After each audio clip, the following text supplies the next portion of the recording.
Assalamualaikum warahmatullahi wabarakatuh. Nama saya Nuradian, jurusan Hukum Tata Negara kelas A. Nah, pada kesempatan kali ini saya akan menjelaskan sekaligus menyampaikan materi mengenai alur perkara perdata di pengadilan. Baik, langsung saja. Jadi ada 10 alur perkara perdata di pengadilan. Yang pertama ada pendaftaran gugatan oleh penggugat. Yang kedua, pemanggilan para pihak. Yang ketiga, sidang 1. Yang keempat, para pihak melakukan mediasi. Yang kelima, persidangan dengan tahap jawab-jinawab. Yang keenam, proses persidangan pembuktian oleh para pihak. Yang selanjutnya, kesimpulan. Lalu kemudian putusan yang dilakukan oleh majelis hakim. Yang kesembilan, adanya suatu upaya hukum. Dan terakhir, eksekusi. Oke, baik. Berikut ini saya akan menjelaskan sekaligus menjabarkan masing-masing dari alur perkara perdata di pengadilan tersebut. Baiklah, yang pertama terkait pendaftaran gugatan.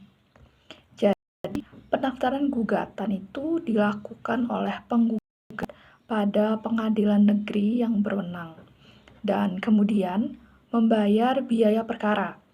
Setelah pendaftaran gugatan, maka penggugat mendapatkan nomor register perkara dari panitera. Yang kedua, pemanggilan para pihak. Jadi, gugatan yang telah didaftarkan lalu dilimpahkan pada ketua pengadilan. Kemudian, ketua pengadilan akan menunjuk majelis hakim yang bertugas untuk mengadili perkara tersebut. Dan kemudian majelis hakim akan menetapkan hari dan tanggal sidang 1 serta menetapkan atau memerintahkan untuk memanggil para pihak. Yang ketiga, sidang 1. Nah, di sini apabila para pihak yakni penggugat dan tergugat hadir, maka majelis hakim akan memerintahkan para pihak untuk menempuh proses mediasi. Selanjutnya, proses mediasi. Mediasi sendiri ini yakni di mana para pihak yang berperkara ini akan menempuh proses mediasi dengan difasilitasi oleh seorang mediator yang terdaftar di pengadilan negeri yang bersangkutan dalam jangka waktu tertentu, paling lama 10 hari. Yang kelima, persidangan dengan tahap jawab-jinawab. Apabila belum mendapatkan kesepakatan setelah dilakukannya mediasi, maka persidangan dilanjutkan dengan proses jawab-jinawab, yang mana diawali dengan pembacaan gugatan. Selanjutnya, yaitu pembacaan jawaban tergugat. Nah, jawaban tergugat ini akan disanggah dengan replik dari penggugat. Kemudian, dapat dibantah dengan duplik dari tergugat. Yang selanjutnya, pembuktian. Pada tahap ini, para pihak akan diberikan kesempatan untuk mengajukan alat bukti masing-masing untuk memperkuat dalil-dalil mereka. Baik buktinya itu bisa yang bukti yang tertulis maupun keterangan dari saksi para pihak. Yang selanjutnya, kesimpulan. Jadi setelah ada lagi alat bukti yang diajukan atau yang dapat diperiksa, maka hakim akan menutup proses pembuktian dan mempersilahkan para pihak itu untuk menyusun kesimpulan.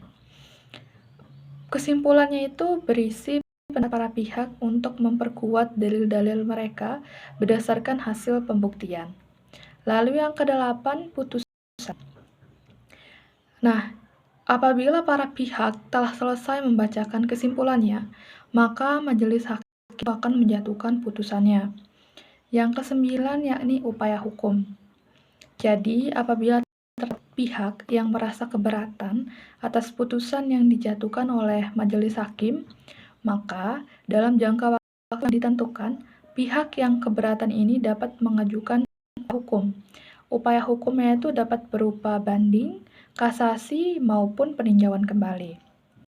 Oke, dan yang terakhir itu ada eksekusi.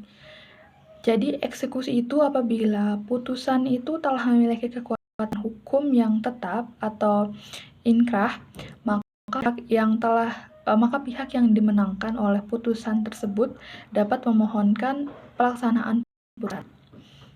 Oke, baik. Jadi itu tadi alur-alur perkara perdata di pengadilan. Itu saja yang dapat saya jelaskan dan sampaikan. Sekian. Wassalamualaikum warahmatullahi wabarakatuh.